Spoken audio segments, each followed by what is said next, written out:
So, good evening, everyone, and welcome to week 5 we have started in. And this is almost a week or two remaining for year end as well. So, and the same with the track. So, let's see what is exactly the important stuff for starting any learning journey. And especially for this, we have code of honors. And why it is very, very important, it is just to protect our goal. And if we'll continue to pursue our goal, this code of honor, if we pursue to follow, this is going to protect our goal. So we'll see these six code of honors and core value, if we follow, what all these things are going to bring in us. So number one is showing up live every time. We need to be on time and be punctual and be highly committed. Why we need to do that? Because how you do anything is how you do everything. By doing so, you are going to apply. Let me reshare my screen. I guess I'm not sure. Yeah. So my screen is visible to everyone. Is it yes? Yes. Thank you. Thank you so much for your response. So I was talking about the very first code of honor is showing up live, and when you perform doing it every single day, you are actually repeating the similar activity. Once you will get placed into corporate of America, into IT, where you will start working, and that will help you to follow the daily stand-up meeting by following the similar pattern. The second one is being full stack student, because here you are going to get placed by completing a learning, and learning requires being a student mindset.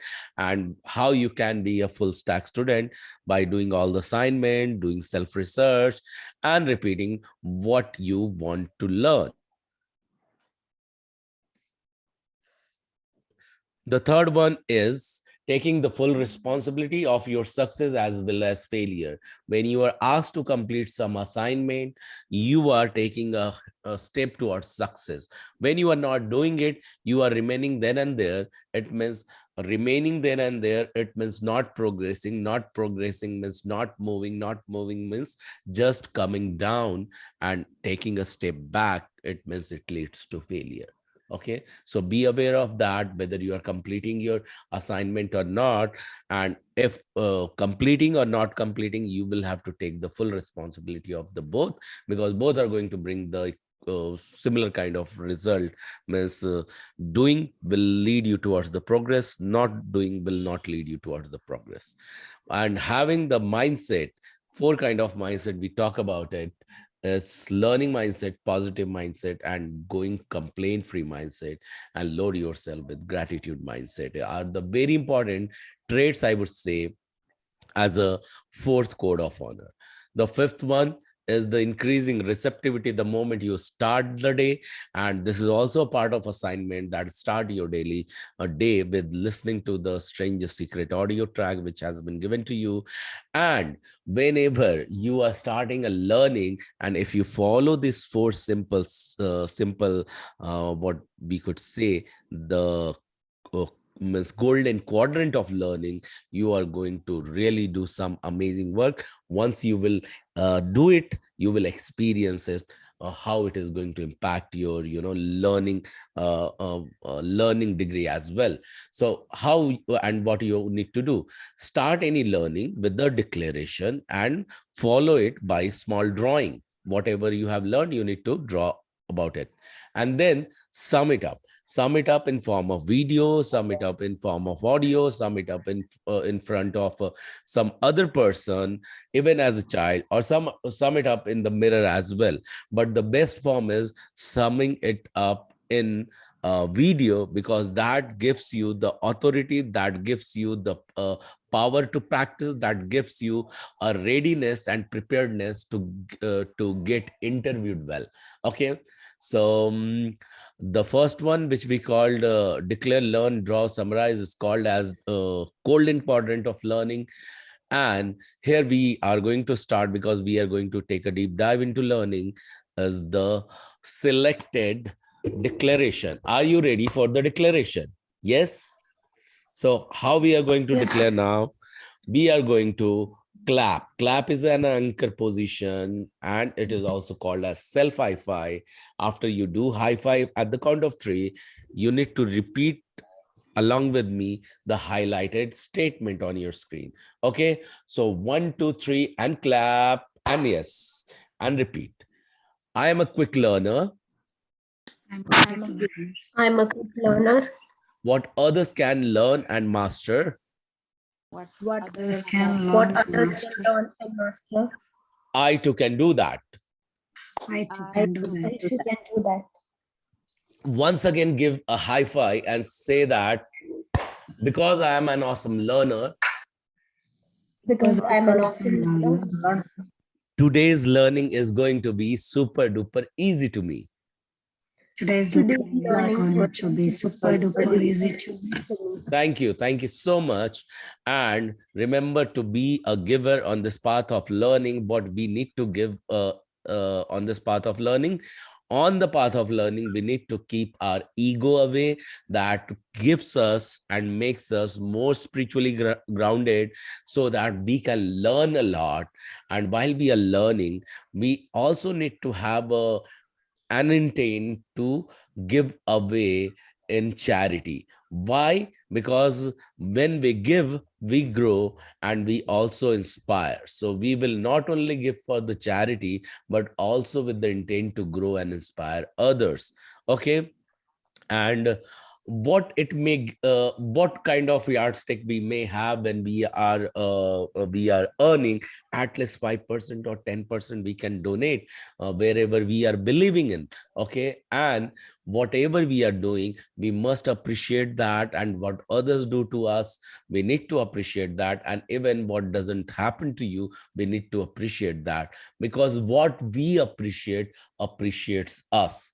So spending few minutes revising these core values are very, very important, because this is going to give a power to our goal to get manifested as fast as possible.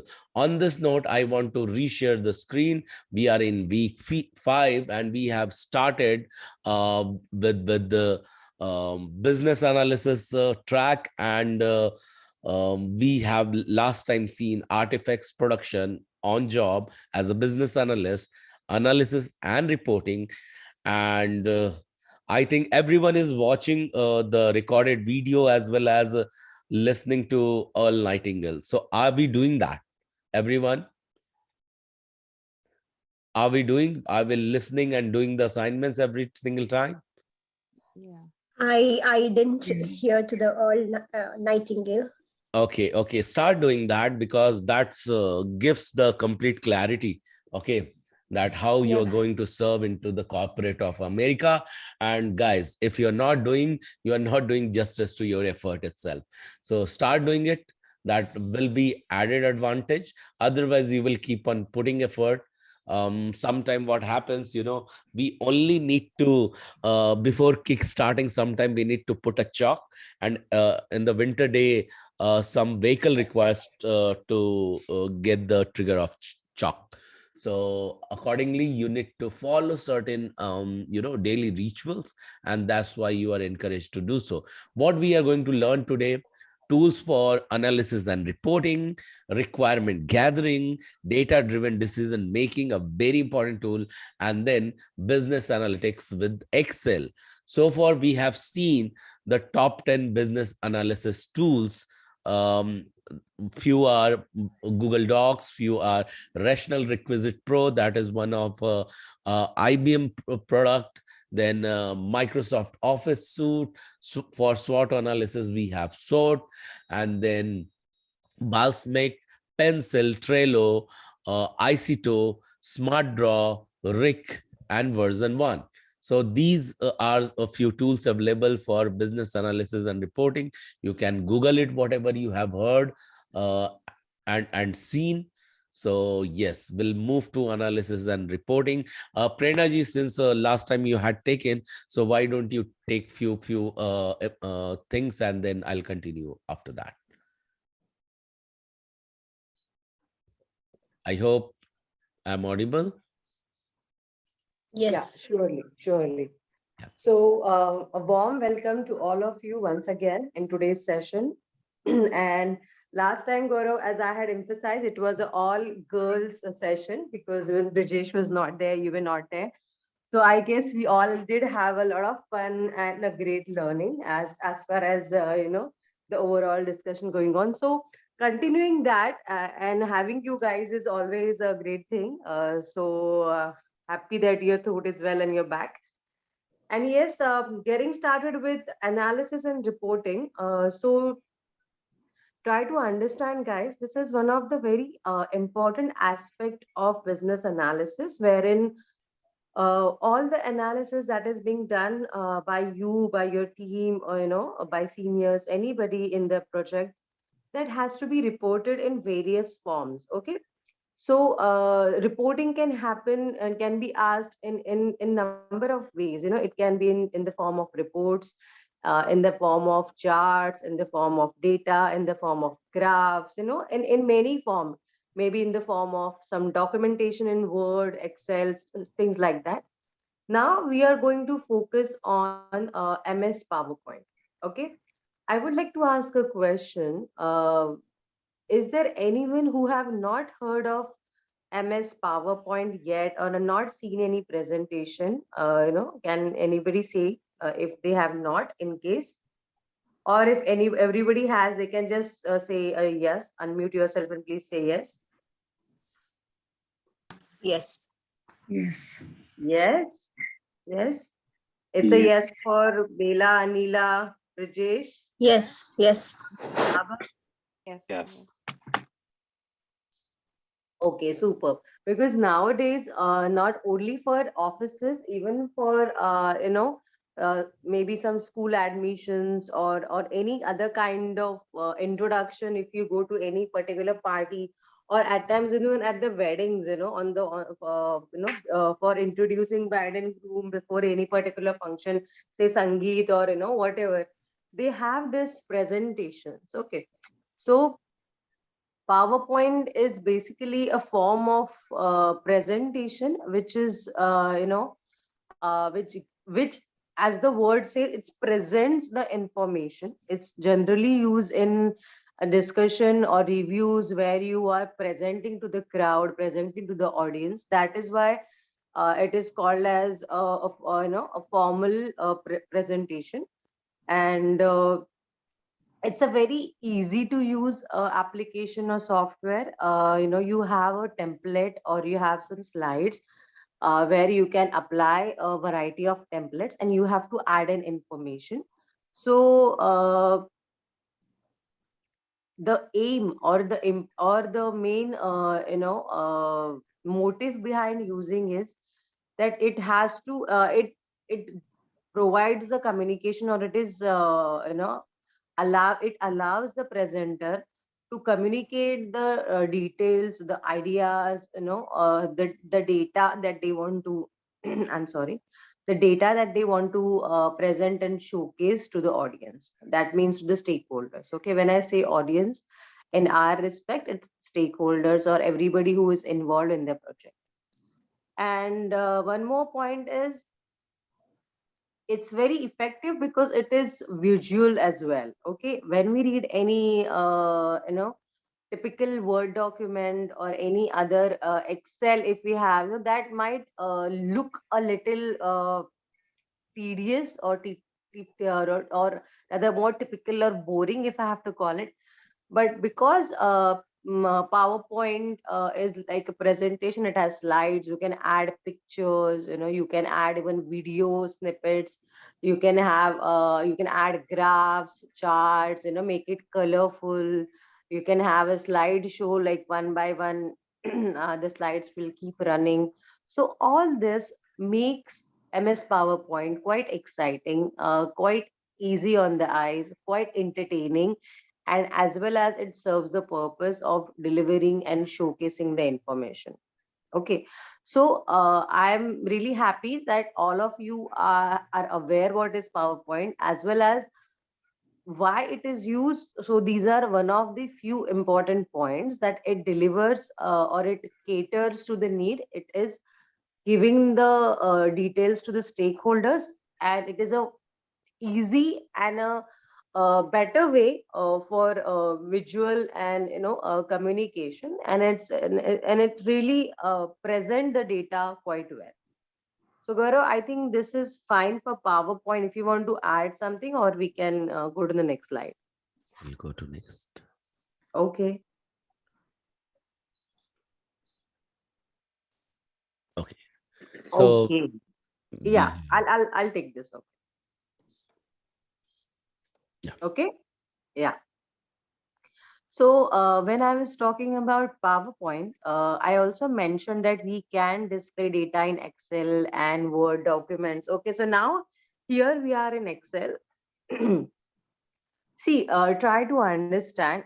There is a different usage of different reporting method. Okay, generally, when we are presenting, like we have a big presentation, like you must have seen in the movies also, when they have any award functions or stuff like that, they might have this jazzy or fancy slides, and they pop up and they have the pictures and information and all that. That's all said and done, that is a requirement of that event. But then what about there is an internal crucial meeting going on, which deals with the data, which talks about what is happening in the project, and where are we standing, and how, what is the status, and there's a lot of data involved. So what happens in that case?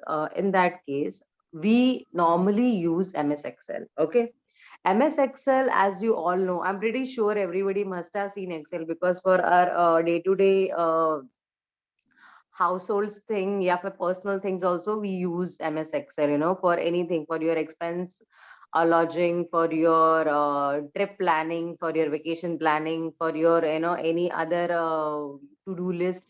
I a lot prefer Excel because it has a format, So so the usage of Excel is you can create pivot tables. Yeah, pivot tables is the format wherein if you have a lot of data, I'll do share links after the meeting, after our session, wherein you can see which are the how to create and which are the ways it is useful. So for example, understanding that very simple and example of our Guru schools training details. So there you might have a lot of details like name, first name, last name, location, education qualification, a city or country, or experience, work experience, and all that. So now, luckily, we have only 8 to 10 fields. But what happens when the data is huge? When it is scientific data or organizational data, there are not only 5 to 6 fields, but there are, say, hundreds of fields. So the data is very huge. So how do you read this data? Okay, how do you read this data? So in that case, pivot table comes very handy. When we create pivot table, like in this example, when we wanted to check which all trainees are from which city, or for example, we want to know how many training people are getting trained from New Jersey.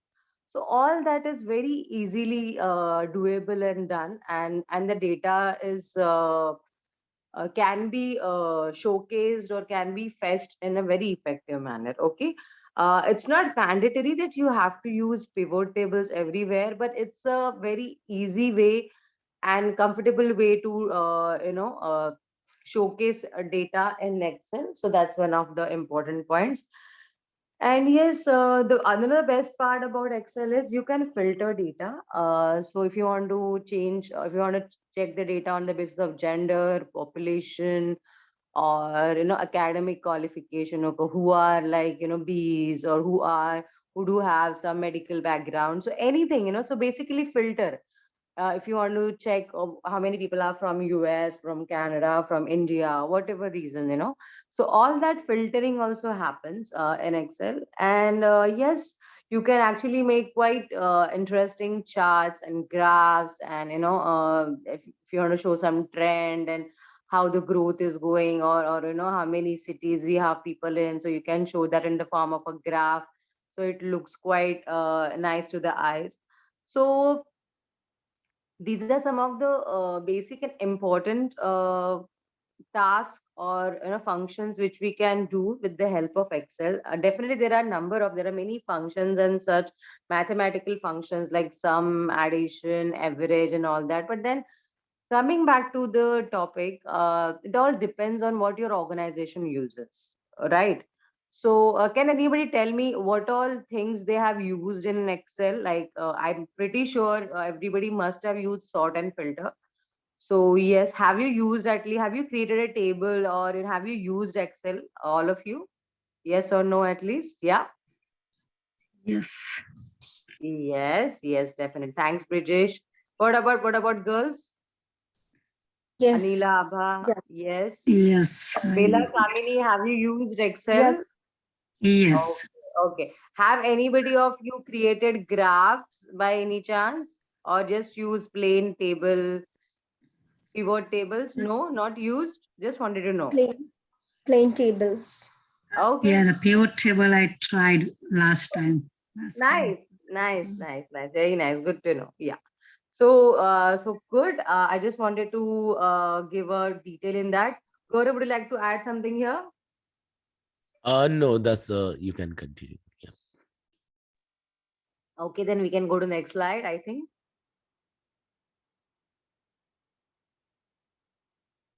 Okay, so whatever we had mentioned in the first slide when we were comparing with PPT, all these documents are, a type of software or a reporting mechanism, like they are coming one by one. So we just saw PPT, that's PowerPoint presentation, MS PowerPoint, that is called as. Then we saw MS Excel, and now we are at Microsoft Word, that is MS Word. So I'm pretty sure everybody must have seen how MS Word looks. It is just like any plain notebook. It just goes page by page. It has a structure which is characterized like a A4 page, or whichever dimension or whichever size you can change, as per the margins and the Word tools. So how and why Word is used? So when we talked about BRD, like business requirement documents and any other documents containing a lot of information which is theoretical, okay, we have to mention pointers, we have to give details, so you'll have to write paragraphs and a lot of details. So that time MS Word is used heavily, okay, because you're writing a lot of details. So you don't prefer Excel because Excel has a tabular format. So when there is data, tables, numbers, that time we majorly use Excel. But when there is a lot of theory, lot of details to be mentioned, like for example, if someone asks you write a thesis about a particular subject, give details of maybe a scrum master or overall agile process. So how you'll go point by point by point by, right? So that kind of details are maintained, are encouraged to be maintained in Word. And I'm pretty sure everybody has Word. And then Word is very friendly. Word is very user friendly. You can create tables. You can actually have data like Excel in here. You can copy paste that. You can't play with it much. You can only color it and change the font. But you can add tables. You can add shapes. You can add formats. You can change fonts, and so you can really play around it as per your liking or as per the requirement. So it's quite user friendly. uh Now comes one of the important tools, that is MS Visio, wherein which allows you to create the business specific or the project specific, what I would say, uh, activities related diagrams or charts. You remember we learned flow charts or sequence diagram, all that. So all that can be very well and easily created with the help of Visio. Like if for example, if you had to create that in Word, then you might have to take one arrow, drag one box, and size it and name it. So it's gonna be like little painstaking. It can be a tedious process. But in Visio, it's very user friendly. You have all the shapes and size, all the connectors. That means all that arrows connecting two shapes. So it's very convenient for the user to create. So yes, we create a lot of different type of diagram and then use cases and how the sequence or activity goes in a particular project. All that is kind of created easily, and all that data movement, all that overall architect. But see, when I say architect of the project means how the project started. Like if we have to take any example of a typical IT company or typical websites. Okay, what is the homepage of the website? How it looks? Okay, how many tabs are there? How many pages will be in their website? So all that flows, all that main characteristics or main details of that website, when they are mentioned on a higher level, that is called a project architecture. It varies. I've just given you a very simple explanation. For complex projects, it's a lot more drill down and detailed, but for your understanding is basically just having a graphical, or having a, what I would say, diagram like structure of your project, wherein how it looks and how the activities are flowing, which page what data is being shown, and if you have any user information form, like if you are taking any information from the or details from the user. We go to any new website, they ask for your details, and if you want to sign up for a newsletter, they ask for your details, name, place, contact details, gender. If you go on any surveys, they take your details. So things like that can be very well done using MS Visio, and it's very friendly also. Gaurav, would you like to add something here, or you can go? If you want, I can take from here Yeah, sure. few Right. slides. Yeah. So far we have learned many tools. I mean, we got to know the names and we were also aware of many of them. So here the important thing and the objective for business analysts is the one which is at least to do requirement gathering. So when we are doing requirement gathering, we need to understand that the requirement gathering could be the business requirement. This gathering could be of a stakeholders requirement, or it could be of some solution requirement gathering to resolve any problem or to add some value in some solution. Okay. And there are and these whatever I have named, these are the transition. It can be a business requirement further broken down or further can be identified to the stakeholder requirement, or then further it can be related to solution requirement. Well, when we are listening and talking about solution requirement, we need to understand whether these are functional or non-functional. Okay. So when we talk about functional, we can think of feature, usability, capability, and operations of any product or service of your product.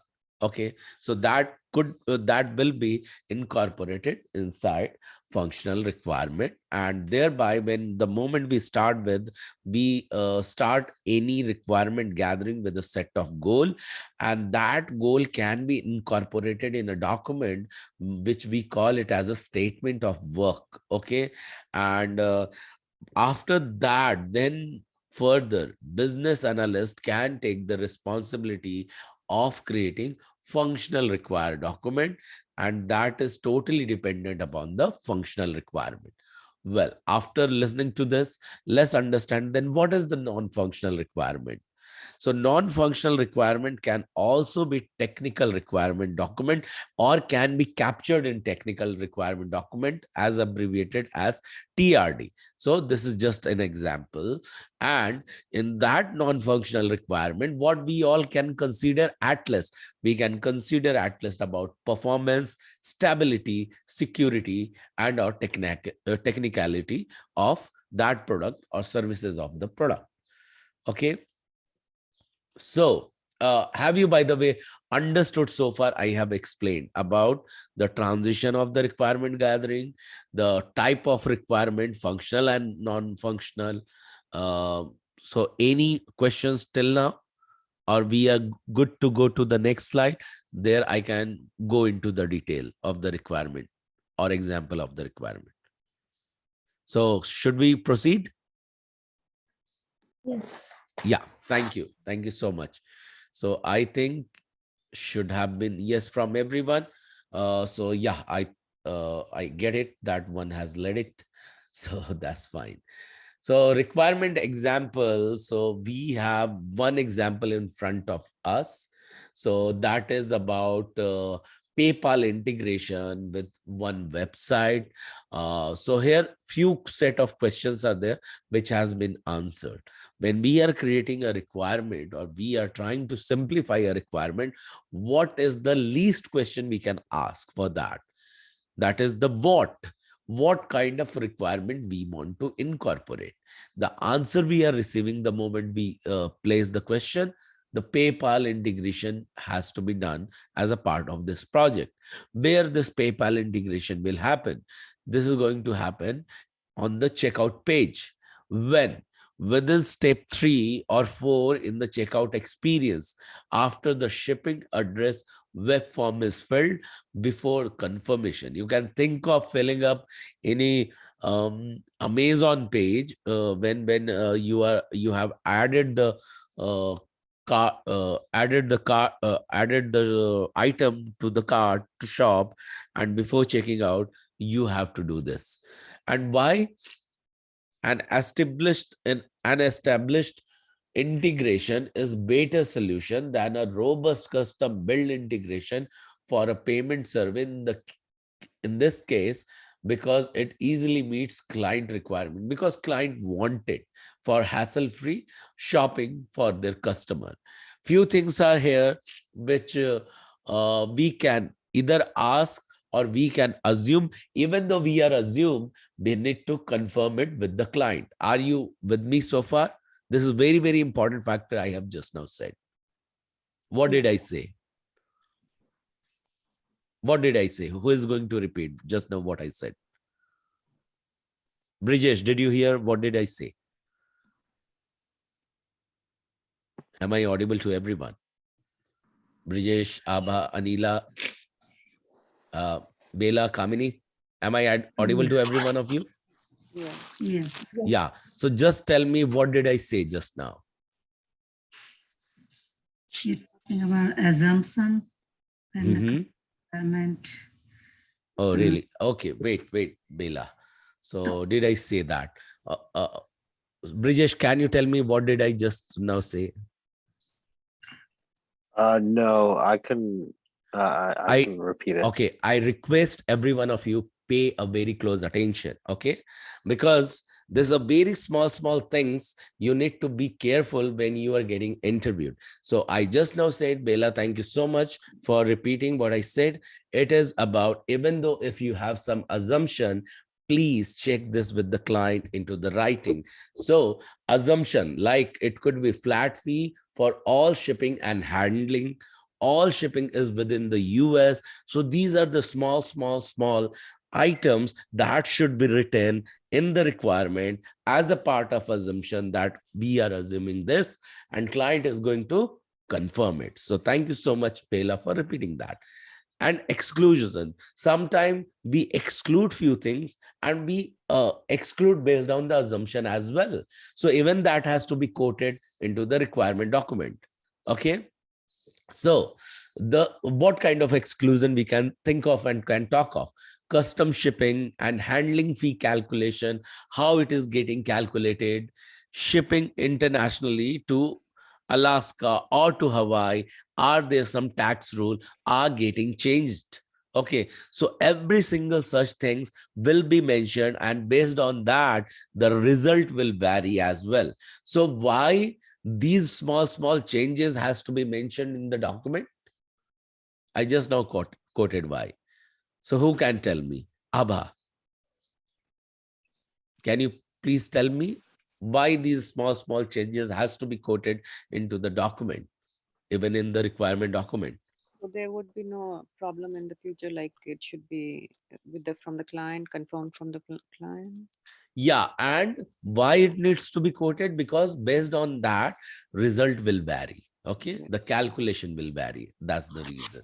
So yeah, that is also the factor what you said, Abha. So thank you so much. And remember, the smaller the delta between client expectation and reality with their digital product, the happier your client is going to be with the end result. So client satisfaction is important, because from there, what you can get? Repeat order. From there, what you can get? Repeat projects, and that will add revenue to your organizational and personal income as well. So what is the process for requirement gathering? Can someone tell me? Kamini, would you like to tell me what is the process for requirement gathering? Any idea? Bala, sorry, Bela, some new admission has come. So you remember Bela? No? Okay, fine. So this was discussed last time that yeah, so anytime when you become the part of requirement gathering process, start taking a note, become creative, make some annotation and represent it pictorially, write them later in the requirement document by using some template, and include the use cases. For template, generally few organization follow certain standard and benchmark template, use them, and after that bring on or invite internal people for reviewing the gathered requirement, and after fifth is done, then go for the external review. So this is the requirement gathering process. You can take a note of it, or you can take a simply screenshot of it. Okay, so once you are done with it, then comes, this is very important tool which we are calling it as data driven decision making tool. This is DDDM. So the beauty of this model is, you put any problem at first and you will come with a solution. Solution will be what? Solution will be root cause of that problem. Okay, so by using DDDM, what we achieve generally? Can someone tell me what? Solution. That's true. Okay, my voice is cranky, is it? I'm listening my own voice and it appears as it is breaking. Okay, no, never mind. So yeah, the very first step is define the problem, what you are going to resolve. At step 2, analyze the and then step 3, develop some insight out of that, then test those insight and review the result. So let's get into the deeper level of this DDDM. By remembering the step 1 to step 5, define, analyze, insight, test insight, and review the result. Okay, these are only 5 steps of DDDM. So some example we are going to look at it. Okay, applying the data-driven decision-making framework to online marketing. So one example is over here. The example says that at the very first step, talk about the problem. I am not making any money from my advertising campaign. Say, for example, on social media or even on Amazon, we are running some advertisement. Okay, and The problem I am stating over here that I am falling short of my revenue goal. Okay, then we will do some analysis, and in analysis we find that I am missing my leads goal. Lead goals. What do we mean by lead goals? Can someone tell me, Kamini? What do we understand by leads? Lead goals. Don't know. Okay. Anyone else who would like to tell? Reaching goal of customers, Yeah, Bridget, go ahead. like a goal of customers you want to hit. Okay. Yes, you rightly said. So calmly lead means the prospect, you can say. Okay.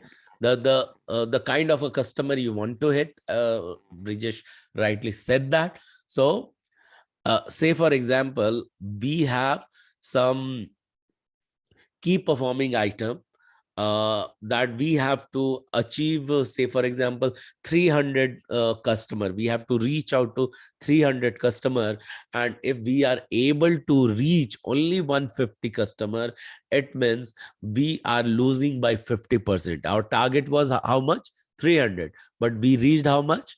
50% of that, that is 150 only. So there we will develop the insight further, that what is the reason behind that reach.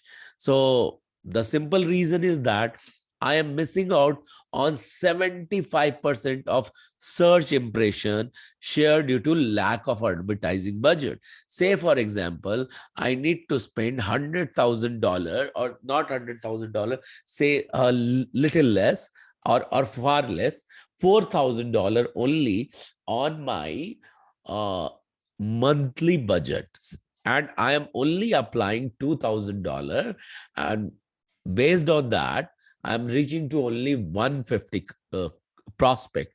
So if we will add more $2,000, then we will reach to more 150 customers. However, the insight has said something different. It says that missing out on 75% of search impression. So what exactly happens? There are various category of the customers available on the platform. It could be a campaign platform, marketing platform.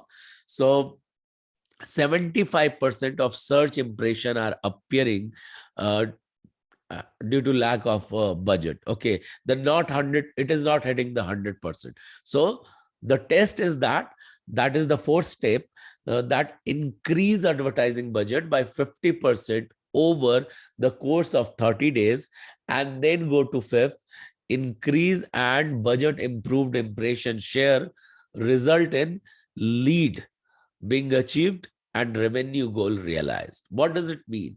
We have got developed some insight. We understood that search impression are less. Then we decide to take a test for 50% additional budget to add, and then test it again whether the goal to reach the prospect is achieved or not. Okay, so how did it follow? First we identify the problem, then we analyze the problem, then we took the insight of that problem, and then we test that insight, and then we see the result appear. And now because of this DDDM is data driven decision making model. Okay, so with that we have reached to the solution and we have applied that. And trust me, this DDDM is a step from problem to analysis to insight to test and find the result, can be applied anywhere.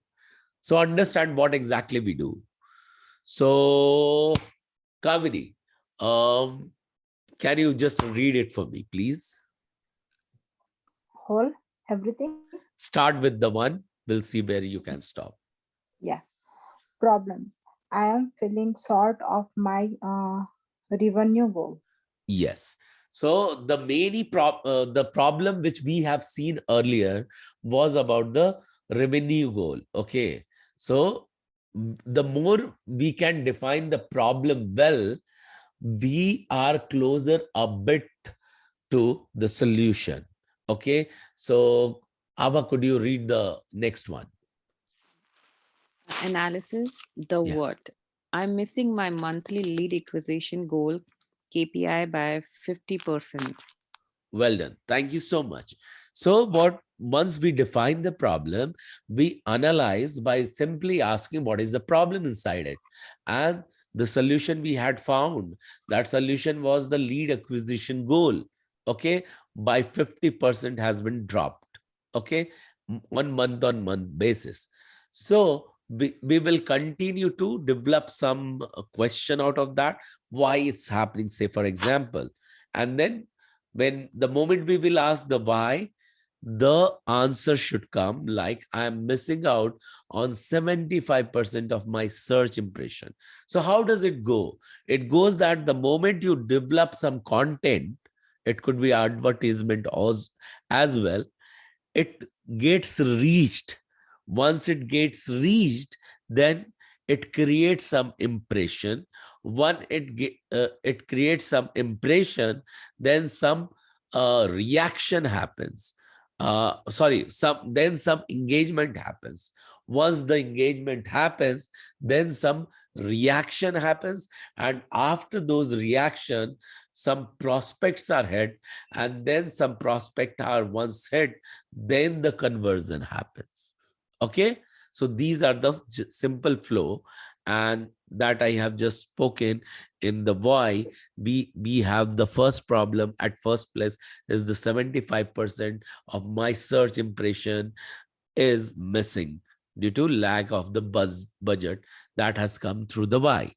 And at the fourth, we do a test. So who can read this for me? So Brijesh, could you please read the fourth one? Yes, it's test the how. I'm going to test increasing my advertising spend by 50% of the course of a month to see if I can increase my search impression share. Thank you, Brijesh. And isn't it very simple that the moment we have the answer of why and we have got closer the solution, then we ask the another question, that is the how, and we understand that now the action is what? To increase the budget by 50% to see if I can bring my search impression here or not. Okay, the fifth one, Bela, could you please read for me? Result. Yep. Increasing my advertising budget resulted in 100% increase in search impression share, resulting in my lead acquisition goal KPI being achieved. I have compared these results against my return on advertising spend, ROS, and return on investment, ROI, figures for the last 30 days compared to the previous month. And I can see improvements here as well. That's great. Bella, thank you so much for reading out. So yes, here you get the result in simplicity. Okay, it has talked about return on advertising spend and return on investment. In business analysis term, and if you'll talk about intent and then soft skill and then mindset, remember here that for business analyst is very, very important the word ROI, whether you keep it as is or whether you reverse it. Okay, so the moment you will listen ROI, that you have to give it to your client, that is return on investment, by reaching out to the result. But by being in continuous communication, you develop IOR. What is this IOR? IOR is investment on relationship. Okay, so keep investing on relationship with your client so that you will have the correct ROI, that is return on investment. Okay, the financial return on investment. So having said that, let me bring back these two important factors. Thank you so much everyone for reading out the DDDM. Here two important factors are the focus of business analytics in data and reporting are very, very important, because through business analysis, we can talk about some variation or some uh, gaps from previous achievement to the current achievement to the planned achievement. So those how we can identify and how we can represent are in terms of data only. By getting those data, it is easy to present that, and to present that, if we know few reporting style, that will be helpful. So analyzing past business performance and predicting future business performance. So these are the main core goal. This should be the main core goal of these data and reporting. Okay. And the focus of business analysis is function and processes, identifying business needs and recommending solution. These we are going to see through the differentiation between business analysis and business analytics. The moment we talk about data and reporting, it changes the direction towards analytics. And the moment we only end up for the analyzing, that is pure and core business analysis, that we are going to look at it into the details. So while I'm opening the slide for you, let me ask Prerna ji if you want to add something for it. Yes, yes, yes. First of all, please have a water break because your voice has become a little shaky, I think, as you're on methanol. So thank you so much for the very, very interesting and superb detail. So just to continue what Gaurav was mentioning, guys, though these words are like, twins to each other, analysis and analytics, the motive or the purpose of utilizing them is quite different, and it's specific. Okay, so as you must have heard or you have heard right now, analysis means to understand the situation, understand the requirement, to analyze whatever discussions you have, to put your brain from the analysis point of view. When we say child psychology analysis, or data analysis, trend analysis, or any kind of analysis, means you're trying to understand, you're trying to gauge, you're trying to predict, you're trying to learn about that process or details, or or the documentation or that particular project. Okay, wherein when we go to analytics, means analytics gives you a more focused, in-depth visual representation. So that means we have the data that we have received from analysis, and that now we are going to work with different tools. That can be Excel, it can be MS Visio, so analytics is more of a graphical representation, or more of a diagram oriented representation, if I have to call it for simplicity. But I really wish and I really want you guys to have a clarity, because whenever someone is talking about analytics, our brain should be just alert, or should just pinpoint, or go back to the in the memory lane, and you have to get into this session in future whenever you are okay. Analytics means it can be tools, graphs, representation, data representation in other format. And analysis, that means drilling down or getting in deep into the understanding of requirement and other project point of view. So yes, Gaurav, I just wanted to add this. Yes, over to you. Okay, Gaurav, if you don't mind, I'll take this. You can. Yeah, sure, No? sure. Yes. Sure. So yes, business analytics with Excel, as we were talking earlier, you all have definitely used Excel. I'm not sure about the formulas or the graphs part of it, but you all have definitely used Excel for the tables or the sorting. I hope, right. You all said yes in the earlier slide when we were discussing. So there are some couple of good functions which are jotted down here and which are very easy and good to have. So some of them are starting with concat. Now the word concatenation means to join two things. Okay. So when we write equal to concat and we specify the cell numbers. See, all these cubes or rectangular shapes are called cells, and they all have number like A1, B1, C1. Every in every column they have those numbers. So when you write concatenate in bracket, you mention two cells. The data that is mentioned in those both the cells will be concatenated. Okay.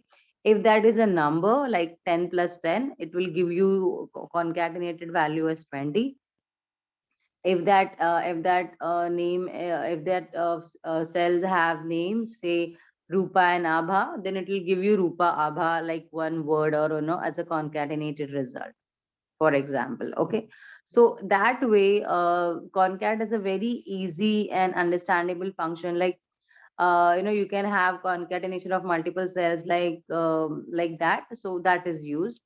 We are just going to run you through for some of the functions. It is totally up to you to explore more functions in Excel or even use them.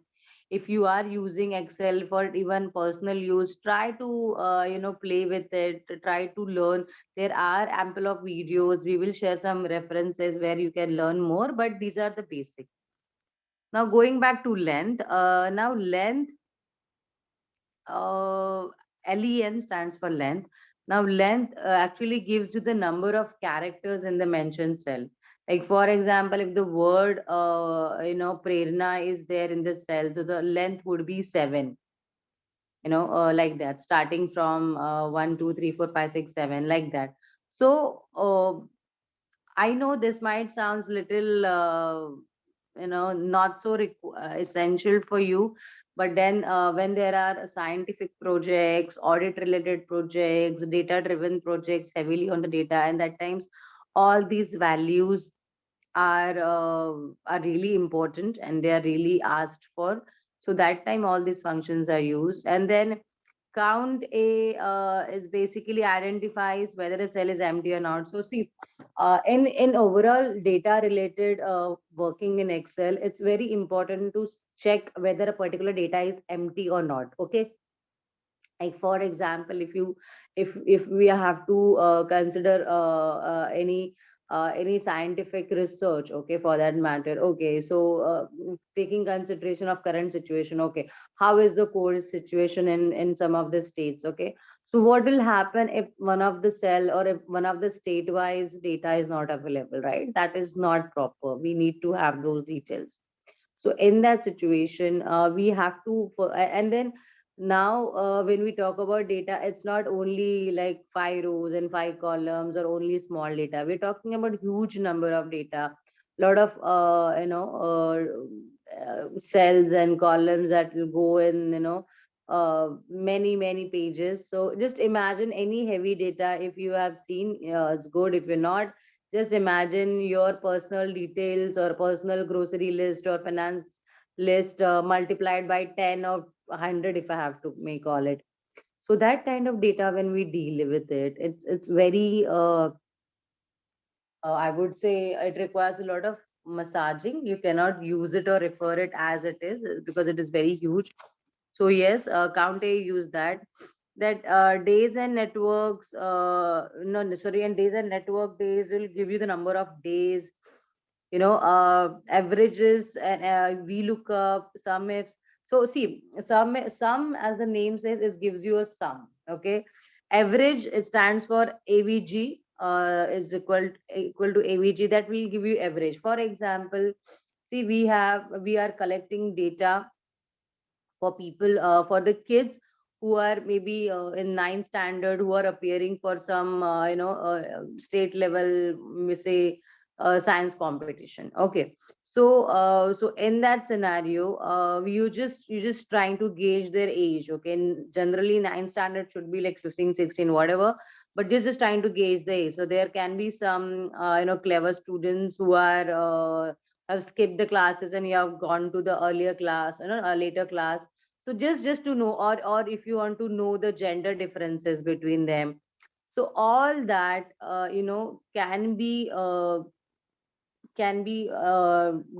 done with this kind of functions.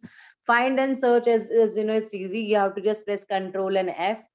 So if you want to find a particular name, a city, or some data, some particular number, that is a very easy and I think widely used function in Excel, the search or the find. And last but not the least, VLOOKUP. Okay, VLOOKUP. If you see this, it's a little interesting, and I would say used as per the demand. It's not a mandatory function that you have to use everywhere. You know what happens? I'll give you. I mean, I was just working on it yesterday itself. For example, I'll give you the actual live example. It's like there are assuming we relate with Guru schools. Assuming there are currently 50 students in Guru school, and okay, we have given that data, and then we have one data pertaining to our batch that is taken by Gaurav and myself, and we have around say 10 students in that batch. Okay, so now you want to and you don't have our data. You have earlier only Guru schools data with all the columns. Their unique thing is their name, and there may be social security number or any other a specific number that is unique, and other details. And then you have our data, wherein our students information is there and social security number is there. And then you want to come to a conclusion that how many people out of those 50 people in Guru schools are working with Gaurav. Okay, so you do have that separate data, but you want to derive in that field. Okay, in the data given by Guru schools with the 50 odd number. So to use that, wherein you have data in separate Excel sheets or separate sheets within an Excel, you use VLOOKUP. You might not get the importance by this mere example, but it is a very useful function. It's very widely used, and I'll encourage you to play along with it on with your Excel. We'll do share a couple of easy to understand videos on that, which at times we share with others to refer. But these are some of the important function. Count, I think I mentioned, count the number of cells, and identifies whether a cell is empty or not. So there are some functions, but average, sum, count, find, these are very basic. I think even nowadays students also use in their as they're studying online.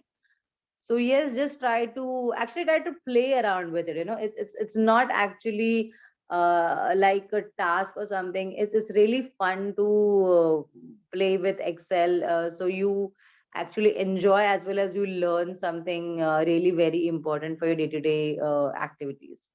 Yes, Gaurav, over to you. You want to add something here? I think you have covered the major part, all the things mentioned on this slide. So we can move to the Okay. next one. So let me move to the next. So can I continue from here? Yeah, sure. So here what you see that this is the pivot chart tried to brought and make easy for you.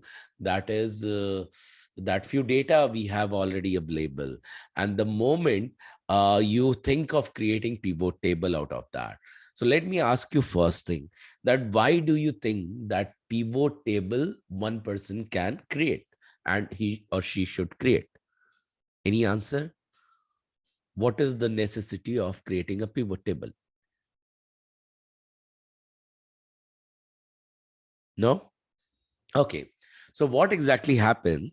Say, for example, you are a class teacher. Okay.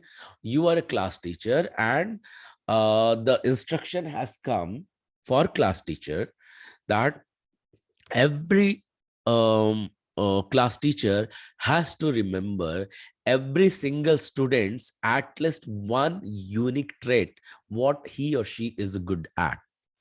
Do you think it is possible to remember everything, all the traits and all the name of the student? I think in past and since our childhood, we have seen that teachers used to remember every single student's name, but how to make it more systematic that one person or one student carrying a different set of data like name, roll number, or area where he lived in, name of the or identical name of two students are also possible, plus the person or the student is holding a different traits what he is good at. So for every single item whatever I have spoken so far, the teacher decides to create a sheet out of it. Okay, one is the name of the student, second name and then area wise student, and then name, area and interest wise the detail of the student, then name, area, interest and parents name details. For these all he creates, say for example 10 sheets in Excel. Okay, so we need to create some filtered filtered or say some such kind of data which become sortable, where we can apply some filter then and there, and we can have a grouped set of information available for every single student, or student name wise, or in alphabetical manner, or we can filter that in a residential area wise or interest wise. Do you think that for few students the area of interest could be common? Will the possibility of interest of area of being common is possible? Yes. So is this yes from everyone, or only Anila thinks so? Yes. Come on, I think it's Yes. not really midnight yet. Yeah, is it midnight? Yes. No. Okay. No. Thank you. So it's not midnight. Keep awake, guys. So yeah. So what is going to happen based on those possibility? We can apply filter and we can check the data. So doing or applying pivot table, what do you need to do? From where do you know that we can apply the filter, apply the pivot table? Because pivot table has the power to give you all those pivot, all those filters. So from how we can initiate pivot table? So anyone who remembers this? Do you remember Kamini? I think if she has not attended the class, she might have not remembered. But do you think Abha, you remember this? Or Anila, do you remember from where you can add pivot table? I Okay. don't exactly. Okay. So for that, what pivot table has to be done? It has to be inserted. The moment I'm talking that pivot table has to be inserted in a sheet, then from which menu you can bring the pivot table on the Excel sheet? Insert menu, right? Because just now I have spoken insert. So what you need to do, the very first step, select the entire sheet for which information you want to insert in a new table, a new sheet, or in the same sheet. So the moment you select, then go to insert menu, and in that menu, you need to select the pivot. Okay, insert pivot table. The moment you do insert pivot table, it will ask you in the same sheet or the new sheet. So if you select new sheet, it will create a new sheet. Okay, and it will give you what you see here on the right hand side, the field's name. Okay, so all the fields will be available. The field will be data, the field will be the name of those sheet. Okay, date, say for example you can see the different sheets are here. So those things it will give it to you, and it will also give you filter, column, rows, and values. So in the rows, it will give you all those available possibility of chart for which you can create. You need to move these indicators either into the filter or column or into value, and based on that, this will keep on changing. This graph will keep on changing. Are you following? Yes. Yeah. So why I'm not able to show you right now? Because I don't have any ready-made dummy data yet. But you can practice it. Or if you will refer the previous recording, I think in that I had created, while Prerna ji was representing this, I had created in the background some data and shared that with you. So that also you can do. So this is how you can create the pivot table. And using this, you can represent this data to everyone, be it your peer, be it to your vendors or clients or stakeholder. So now here we have some question like, who is stakeholders?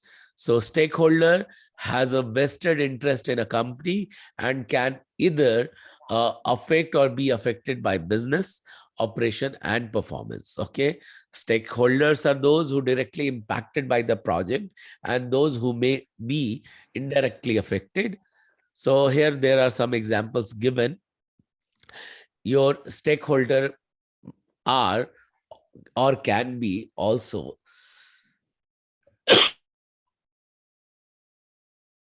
excuse me.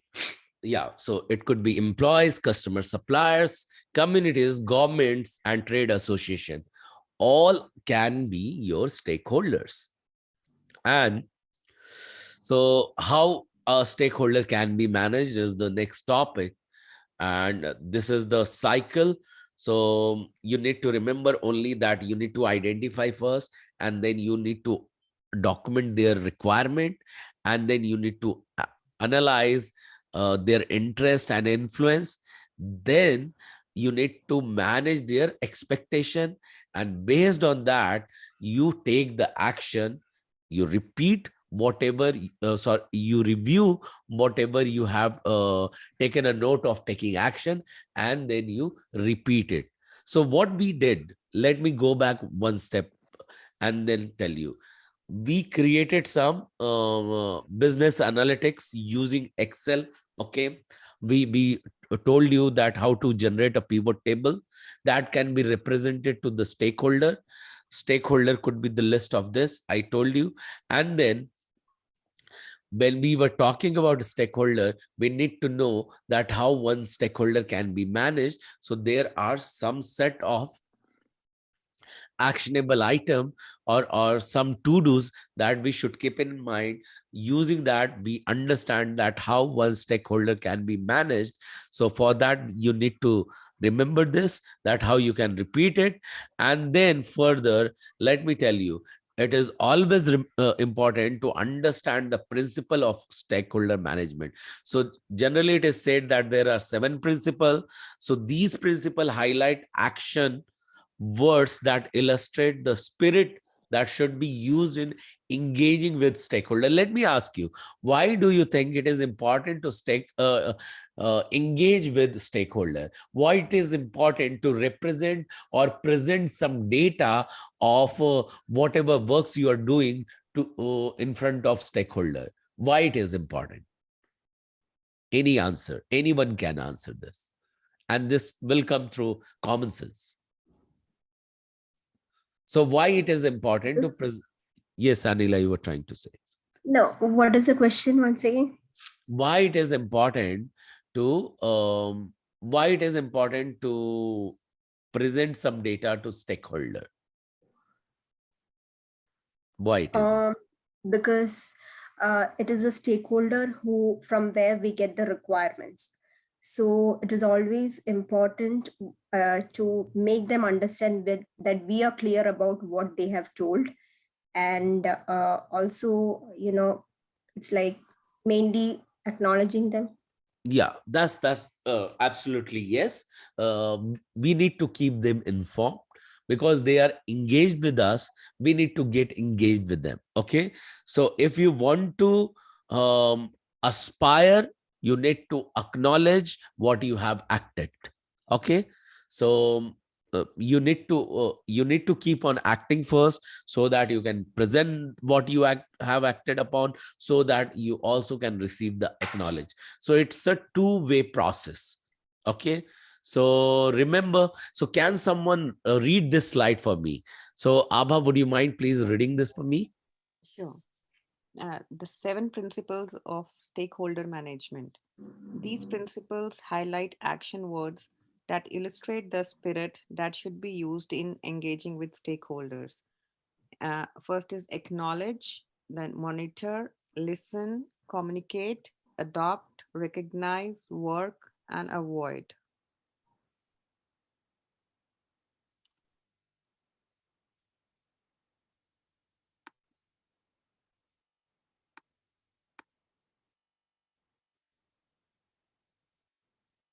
Hello.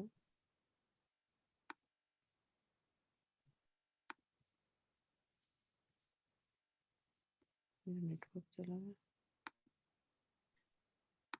Hello. We can listen, Yapa. Oh, Was I audible or not? What No, I no, Yes. Gaurav. Suddenly it went blank for some time. Okay.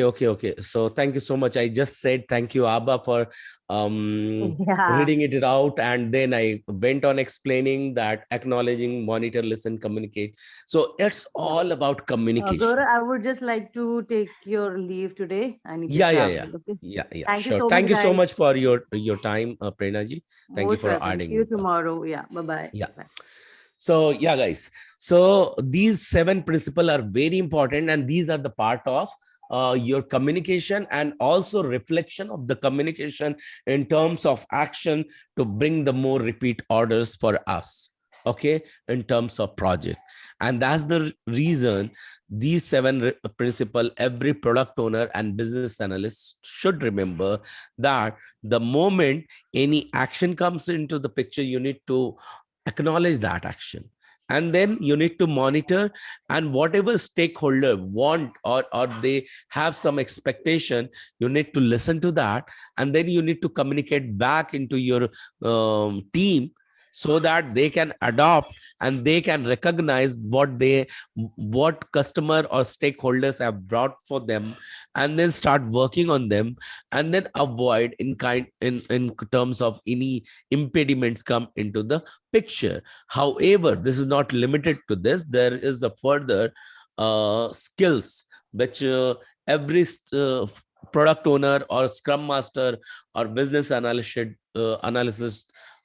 should know, that those skills are communicating. So communication is vital everywhere, but especially for stakeholder management, we must remember this.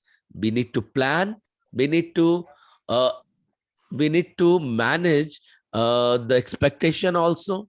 Then we need to lead by example, we need to negotiate, we should master the project management, and we should be excelling into assessing the requirement, and we should master the skill of problem solving.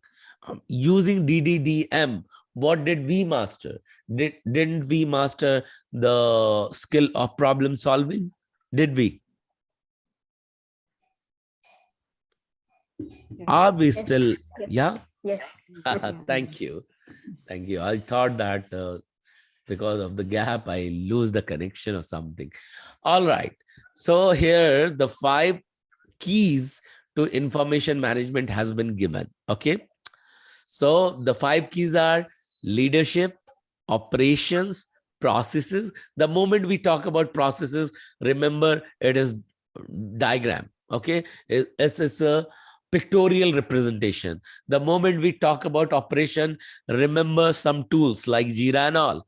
Leadership, the moment we will talk, we are talking about the people. Okay. So people over processes and processes over tools. That is the Scrum rule. Okay. People over processes over tools. These are three Scrum rules. You remember, everyone? Yeah, people, processes, and tools. Yeah. So we first give weightage to people over processes, over the tools. Yeah. So these are three simple rules for Scrum or Agile. And then comes these all coin up from data, and these data has to innovate and excel the technology itself. Okay. So in information management, there is some cycle you need to remember. This is also called as information management cycle. In fact, for any management, this cycle should be the backbone. Okay, that you plan first, then you create. Okay, create by collecting or receiving some information. Okay, then you authorize or you assure the quality of that. Then you determine whether it is accessible to everyone or not. And then you organize a small file, you document them, you store it at some place at central location, and you enable its backup as well. Then you further analyze, and then you share it to the group, and then either you keep it active or you destroy or you archive or you recreate it. Okay, so this is how any information is managed, or this follow this simple cycle. Okay, it could be any information. Okay, it could be into product management, project management, it could be into stakeholder management, it could be also in the information management. The very simple cycle has to be followed. Are we clear so far? Do you have any question over here?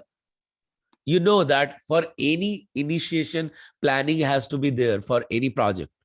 Then you create, collect, receive some data. You make sure that whatever you have received, its quality is good, and you make sure the access of some tool has been given to the resources, and whatever the access has been given, those has been organized well. Okay, you describe those documents for which you have given the access to your resources. Then you make sure that it is stored in a protected way, so that even if some viruses hit it, it is protected well, and it, even if it gets destroyed, its backup is well kept. And then you further analyze whether it is reusable or not. And if you are satisfied enough, you reshare it with the wider audience. And once its purpose is resolved, then you purge it, then you destroy it, or you archive it. Did you follow, everyone? This is how the every single step is a cycle of information management. Yeah. Yes. So are you following, everyone? By the way, I mean, I'm really listening very cold responses. So it gives Yes. me, okay. Yes. So because of Yes. your yeses, I'm proceeding further. So because we are talking about information management, okay, we know that for every management, we have some body of knowledge. Like project management, we have got PMBOK. For business analyst, we have BABOK, business analyst body of knowledge. And likewise, for information management, we have IMBOK, that is information management body of knowledge. This area is also taking care, this area also takes care of information management process. That is the 5-step cycle, you can say, that it comes with the complete business information. In fact, can have 5 pillars, which can be information and technology, information system, business process, business benefit, and business strategy. So the moment any information technology has been introduced and been put into the system, there you understand that we are handling some project. Okay, and the moment this information system has to pull or push towards the business process, it means that some business changes we are handling. And after the processes has been identified and we are shifting that into the benefit, it means some business operations has been shifted. Okay. And then we go further, measuring the performance, which will help to define the strategy of the business. That happens under performance management. Okay, so more details about this information management, I can share that with you. That information management comprises of your information technology, that comprises of hardware and software, and also information system as an individual. That for any information and technology, the system has been built, and that meets business needs and in policy. For any project, remember this, for any project, some processes are important, some requirements are important, and some policies are important, and integrating them together, that creates a system. If you can manage those systems, that becomes the part of information management system. Are you following me so far, everyone? Yes. Thank you. Yeah. And in case you could not, please go through the recording once again, because this is very, very critical and important. The next comes business information. It is created by analyzing and contextualizing data using tools such as the information system we have just now spoken. Business processes are important, and in this, you ask yourself that how to evaluate and use this business information to make a decision. Why business processes are important? To take a business decision. What it gives you the benefit in the business, the desired advantage the business information provides. Okay, that is the part of business benefit. How it will be helpful to strategize the business, and the master plan that gives a company a direction, that is called as business strategy.